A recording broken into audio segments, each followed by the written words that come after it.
உனக்குள் நீயாய் நமக்குள் நாமாய் உயிர் மூச்சாய் விளங்கும் தமிழை கற்றுக் கொடுத்த என் பள்ளிக்கும் பள்ளி எப்பொழுது திறக்கும் என்று எதிர்பார்த்து முதல் மாணவியாக சென்று இன்று பட்டங்கள் பெற்று நடுவராய் அமர்ந்திருக்கின்ற நடுவர் அவர்களுக்கும், ஆளுக்கு ஒரு பள்ளியில் படித்து பட்டமும் பெற்றுவிட்டு பள்ளி திறப்பு கொண்டாட்டமே என்று பேசுவதற்கு வந்திருக்கும் எதிரணி நண்பர்களுக்கும், பள்ளியில் பக்குவமாய் படித்து பாங்காய் இன்று பார்வையாளர்களை அமர்ந்திருக்கின்ற அனைவருக்கும் என்னுடைய வணக்கத்தையும் வாழ்த்துக்களையும் தெரிவித்துக் கொள்கிறேன். முதல்ல அம்மா வித்யாலட்சுமி அவர்கள் பேசினார்கள். பிள்ளைங்க எப்பவுமே அழுதுகிட்டு தான் போறாங்க. அம்மா அவர்களுக்கு ஒரு வேண்டுகோள், எப்பொழுதுமே அந்த கடைசி பெஞ்சு மாணவனை மட்டும் தான் நீங்க பாப்பீங்களா? முதல் பெஞ்சு மாணவனை பாருங்க, எவ்வளவு துள்ளி குதிச்சு சிரிச்சுட்டு போறாங்க அப்படின்னு. அதோட மட்டும் இல்ல, ஏன் அழுறான் தெரியுமா? பழைய பேக்கை தச்சு கொடுத்து அழுதுகிட்டு தாங்க போவான்.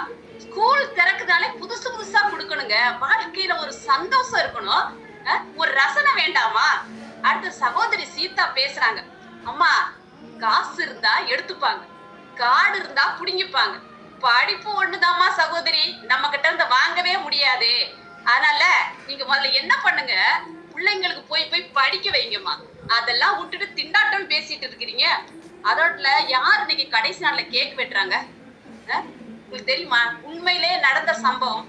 நேத்து ஃபர்ஸ்ட் டே இன் ஸ்கூல் அப்படின்னு ஜூன் 4ஆம் தேதி பேர் போட்டு கொண்டு வந்து கேக் வெட்டின இந்த நாளெல்லாம் இன்னைக்கு நடந்துட்டு இருக்கு. ஏன்னா முதல்ல தொடக்கம் நல்லா இருந்தாதான் முடிவு நல்லா இருக்கும். இதெல்லாம் மாறி போச்சுமா, கொஞ்சம் ட்ரெண்டுக்கு வாங்க நீங்களும் கொஞ்சம். அதே மாதிரி யூனிஃபார்ம் தைக்க டெய்லர் கிட்ட போறோமா, கொஞ்சம் ஞாபகம் நீ பாருங்க. இப்பெல்லாம் ரெடிமேடா எல்லாம் கிடைச்சு போச்சு. அதே மாதிரி பெற்றோர்களா ஹோம்ஒர்க் செய்யறது கிடையாது, எல்லாம் சேர்ஜிபிட்டில கேட்டு 10th + 2 போய் அவனே எல்லாமே பண்ணிட்டு போயிடுறான். அதே மாதிரி எல்லாருமே நீங்க இந்த டவுன்ல படிக்கிற சிட்டில படிக்கிற பிள்ளைங்களை மட்டுமே ஞாபகம் வச்சுட்டு இருக்கீங்க. தன்னுடைய பிள்ளைகளை தாத்தா பாட்டியிடம் விட்டு விட்டு ஒவ்வொரு நாளும் பசியோடும் பட்னியோடும் அந்த காலை உணவுக்காகவும் மதிய உணவுக்காகவும் காத்திருக்கக்கூடிய எத்தனை மாணவர்கள் அரசு பள்ளியில் இருக்காங்க தெரியுமா? அவங்களுக்கெல்லாம் இந்த திறப்பு கொண்டாட்டம் தான். அதுதான் நாங்க இன்னைக்கு பேச வரோம். அதே மாதிரி திண்டாட்டம்னு பேசிட்டு இருக்கீங்க என்னுடைய எதிரணி நண்பர்கள் எல்லாருமே. திண்டாட்டம் திண்டாட்டம் பேசுறவங்க வீட்டுல இருந்திருக்கலாமே. ஏன் நீங்களாம் இல்லம் தேடி கல்வியிலே படிச்சீங்களா? யாருமே ஸ்கூலுக்கே போகலையா? ஸ்கூலுக்கு போவாங்களா, படிப்பாங்களா, பட்டம் வாங்குவாங்களா, கை நிறைய சம்பாதிப்பாங்களாம். ஆனா மேடை பேச்சுக்கு மட்டும் வேணாம் வேணாம் திண்டாட்டம் நாங்க வீட்டிலே வச்சுக்கிறோம். அம்மா பாட்டெல்லாம் பாடுனாங்க சகோதரி, நாங்களும் பாடுவோம்ல. அதாவது பாடி சில பேர் மயக்குவாங்க, ஆனா உண்மையில ஒரு அர்த்தம் இருக்கணுங்க அந்த பாட்டுல. இப்போ எல்லாருமே பள்ளிக்கூடம் அப்படின்ற ஒரு படம் பார்த்திருப்பீங்க. அந்த பள்ளிக்கூடத்துல படிச்ச ஒரு வெற்றிவேல் அப்படின்ற ஒரு மாவட்ட கலெக்டர் தன்னுடைய அந்த ஞாபகத்துக்காக அந்த இடத்துக்கு வந்து அந்த டெஸ்க்ல உட்கார்ந்து அப்படியே கையை வச்சு அப்படி பாக்குறப்போ ஒவ்வொருத்தர் நிகழ்ந்து போனோமா இல்லையா? நம்ம எல்லாருமே அந்த பழைய காலத்துக்கு போனோமா இல்லையா? எவ்வளவு ஒரு சிறப்பா இருந்தது. அதோட மட்டும் இல்ல, அந்த பள்ளி மறுசீரமைப்பு செஞ்சு அந்த கதாநாயகியும் கதாநாயகி வந்ததுனாலதான் ஒன்னே சேர்ந்தாங்க. இல்லன்னா வரல நாங்க எங்க சேர்ந்திருக்க முடியும்? அதுல ஒரு அருமையான ஒரு பாட்டு தங்கர் பச்சன் வச்சிருப்பாரு பாருங்க. மீண்டும் பள்ளிக்கு போகலாம்,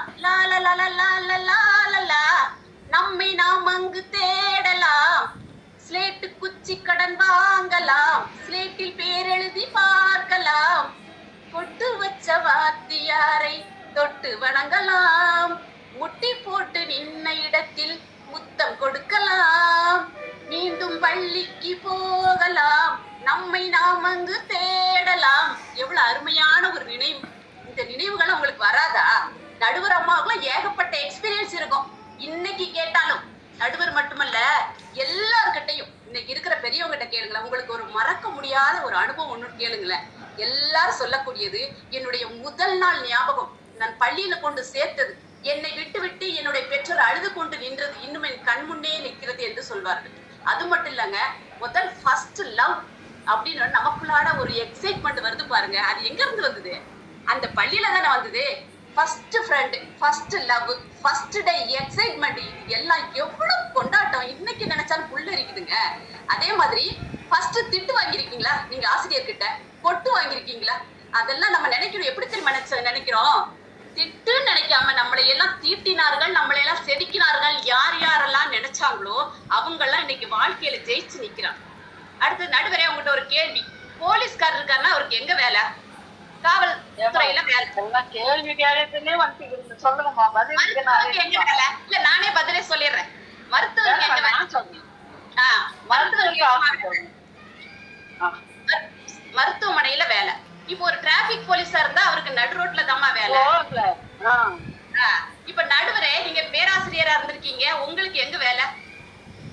பேராசிரியரா இருந்தப்போ வகுப்பறை தாமா எனக்கு வேலையே. உங்களுக்கு பள்ளியில வேலை, ஆசிரியரே உள்ள இருக்கும்போது மாணவனுக்கு எங்கம்மா வேலை? பள்ளியில தானே வேலை. இவங்க டெய்லி வீட்லயே இருக்கிறாங்க அப்படின்றதுக்காக வீட்லயே வச்சுக்கலாமா? இது கொஞ்சமாவது நியாயமா? பாவம் அவங்கள மன்னிச்சுதான் விட வேண்டியிருக்கு. பேசுறவங்க எல்லாருமே எப்படி பேசுறாங்கன்னா, அதாவது கேட்கிறவன் எல்லாம் கேனப்பயில மாதிரி பேசுற மாதிரி இருக்கு. அதாவது தப்பா நினைச்சுக்காதீங்க, இந்த ஒரு விஷயத்துல கண்டிப்பாக எதிர்மறை சிந்தனைகள் இருக்கக்கூடாது என்பதே என்னுடைய விவாதமாக நினைக்கிறேன். அடுத்தது சகோதரி சீதாமாவுக்கு ஒரு விஷயம் என்னன்னா, அம்மா புதுசா ஒரு கார் வாங்குறீங்க, அந்த கார்ல முதல்ல ஒரு எக்ஸைட்மெண்டோட ஒரு டிரைவ் பண்ண போறீங்க. எப்படி போவீங்க? அழுதுகிட்டே போவீங்களா?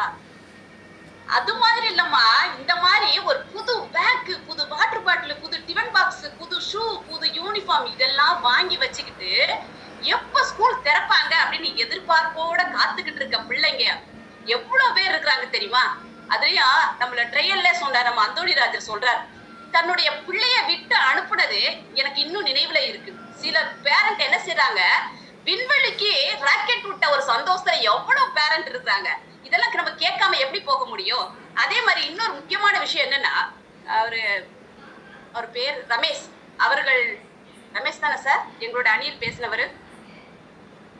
அதே மாதிரி பாருங்க, இப்ப 45 நாள விடுமுறை, 45 நாள விடுமுறை இருந்தது. அவங்க எல்லாருமே எப்ப எந்திரிச்சாங்க? பிள்ளைங்க நினைச்சு பாருங்க. பேரண்ட்டும் சரி பிள்ளைங்களும் சரி 8 மணிக்கு எந்திரிச்சு 10 மணிக்கு சாப்பிட்டு திரும்ப 12 மணிக்கு திரும்பவும் தூங்கி, என்ன இது பொழப்பு இது? அதுதான் சொல்றேன், நோக்கம் இல்லாத பயணம், இலக்கு இல்லாத செயல், எல்லை இல்லாத சுதந்திரம், தொடக்கம் இல்லாத முடிவு, குறிக்கோள் இல்லா வாழ்க்கை, வெற்றி பெற்றதா சரித்திரமே இல்லை. பள்ளி திறந்தாதான் பிள்ளைங்களும் சரியா வந்துருவாங்க. ஸ்கூல் திறக்கட்டும் எல்லாம் சரியா இருக்கும், எத்தனை பேரண்ட் சொன்னாங்க. அது மட்டும் இல்ல, பள்ளி திறந்தாதான் அங்க ஒரு ஓப்பனிங் இருக்கும், மாணவர் வாழ்க்கையில ஒரு லேர்னிங் இருக்கும், அப்பதான் எல்லோரோட வாழ்க்கையிலும் ஒரு டேர்னிங் இருக்கும் நடுவரே. பள்ளி அது மட்டும் இல்ல, பள்ளிகள் திறந்தாதான் ஒரு பஞ்சுவாலிட்டி, ஒரு குவாலிட்டி, ஒரு குவான்டிட்டி, ஒரு டிசிப்ளின், இதெல்லாம் எங்க இருந்து வரும்? ஸ்கூல் மட்டும் இல்லாத ஒரு காலத்தை நினைச்சு பாருங்க. பள்ளி இல்ல, கல்வி இல்ல, எதுவுமே இல்ல, ஆசிரியரும் இல்ல, இந்த சமுதாயம் எங்க போயிருக்குன்னு நினைச்சு பாருங்க. இது கொண்டாட்டமோ கொண்டாட்டம். இன்னும் ஒரு விஷயம் சொல்லணும் அப்படின்னு சொல்லிப்பானா, ஒரு தலைவரோட புத்தகம் படிக்கிறதுக்கு வாய்ப்பு கிடைச்சது. அதாவது அவர் 5ஆம் வகுப்பு படித்துக் கொண்டிருக்கும் போது சனி நேர விடுமுறை என்று தெரியாமல் தன்னுடைய புத்தக பையை தூக்கி கொண்டு பள்ளிக்கு சென்று விட்டார். அங்க போன பிறகுதான் தெரியுது, அந்த பள்ளியோட கேட்ல மிகப்பெரிய பூட்டு ஒண்ணு தொங்கிட்டு இருக்கு. அங்க பாக்குறாரு, ஐயோ இன்னைக்கு லீவா அப்படின்னு ஆதங்கப்பட்டுட்டு திரும்பி பாக்குறாரு. அப்படி படிச்சவர் யார் தெரியுமா? நம்முடைய அண்ணல் அம்பேத்கர் அவர்கள் தான். அவர்கள் எல்லாம் கொண்டாட்டமா போனதுனாலதான் நம்முடைய இந்திய நாட்டுக்கான ஒரு அரசியலமைப்பு சட்டத்தையே ஏற்ற முடியும். அது மட்டும் இல்ல, இப்போ இந்த லீவில் நடந்த சில விஷயங்கள் நமக்கு கொஞ்சம் ஞாபகப்படுத்த வேண்டி இருக்குது.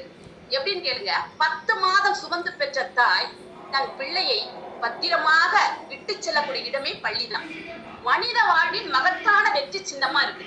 இந்த கோவை சம்பவம் எல்லாருக்குமே தெரியும்.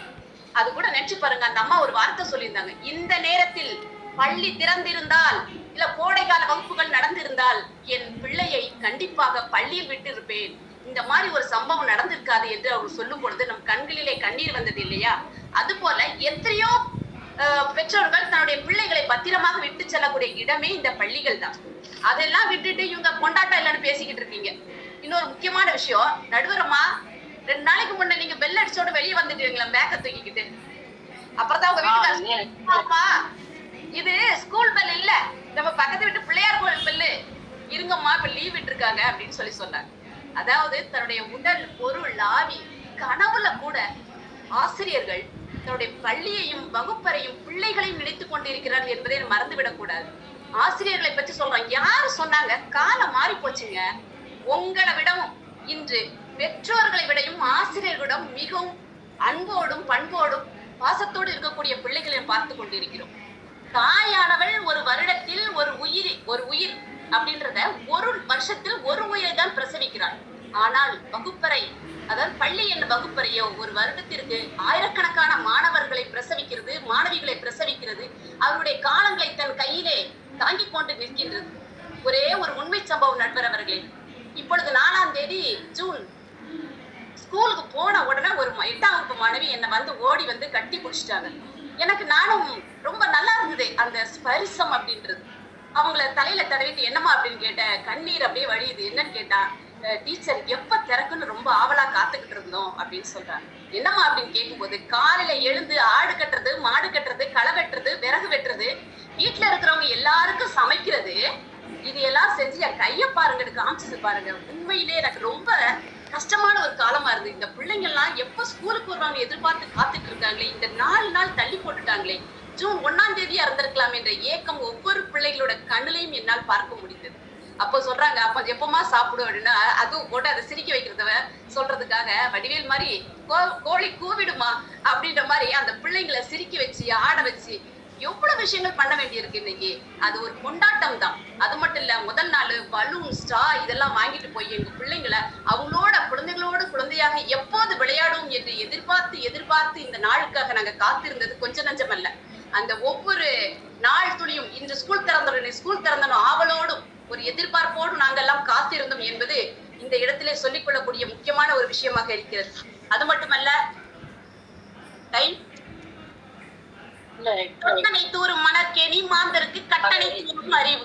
அப்படிப்பட்ட அறிவு மாணவர்களுக்கு கிடைக்க வேண்டும் என்றால் கண்டிப்பாக பள்ளியானது திறக்கப்பட வேண்டும். அது கொண்டாட்டமாக இருக்க வேண்டும். ஒரு நாளும் அது திண்டாட்டமாக இருக்காது என்று கூறி, நடுவர் அவர்களும் ஒரு பள்ளியில் படித்தவர் தான், அதன் முதல் தரத்து மாணவிதான் என்பது உண்மையாக இருக்குமானால் கண்டிப்பாக இந்த விஷயத்தில் நீங்கள் நல்ல தீர்ப்பை தர வேண்டும் என்று கூறி என்னுடைய வாய்ப்புக்கு நன்றி கூறி இடம் சாருகிறேன். நன்றி, வணக்கம். ரொம்ப அழகா எடுத்துட்டு போனாங்க தந்தை கோவில்ல. உண்மைதாமா. போய் அந்த வெற்றிவேல் என்ற மாணவருக்கு பள்ளிக்கூடம் அந்த படத்தை எல்லாருமே 10 முறை கூட பார்த்தாலும் சலிக்கல. ஏன்னா அந்த பள்ளி படிச்ச பள்ளிக்கு என்ன செய்யறாங்களோ, படிச்ச பள்ளியில போய் இந்த இடத்துல உட்கார்ந்து இதெல்லாம் நம்ம நினைச்சு பார்க்கறதுக்கு ரொம்ப அருமையான விடயங்களா இருக்குது. ஃப்ரெண்ட் ரெடிமேட் யூனிஃபார்ம் விற்கிறது, யோசிச்சு பார்த்து பாருங்க. எல்லாருக்குமே அப்படிதான். சாட் ரொம்ப அழகா சொல்லி கொடுக்குது. ஃபர்ஸ்ட் ஃப்ரெண்ட் ஃபர்ஸ்ட் எக்ஸ்பீரியன்ஸ் மாதிரி, முதல் திட்டம் முதல் கொட்டு மாதிரி, முதல் நாள் பள்ளி என்பது மறக்க முடியாத ஒரு அனுபவம் தான். புது கார் வாங்கும் போது எவ்வளவு சந்தோஷப்படும். அதுக்கு வந்து புது நாள் பள்ளிக்கு போறப்போ ரொம்ப அழகா சொன்னீங்க. சாட்டர்டேன்னு தெரியாம போன அம்பேத்கரை நினைச்சு பாருங்க. இல்லைன்னா சட்டமேடை நமக்கு உருவாகி இருப்பாரா? முதல் நாள் எல்லா நாளுமே அவருக்கு பள்ளிதான். அப்படி ரொம்ப அழகா சொல்லி தன் தரப்பு வாதத்தை மிக அழகாக நமக்கு கொடுத்த நம் சகோதரியை நம் அரங்கம் பல விதத்தில் வாழ்த்துக்களை தெரிவித்துக் கொண்டு தொடர்ந்து நம்மிடையே பேசுவதற்காக ஆண்டனி ராஜா.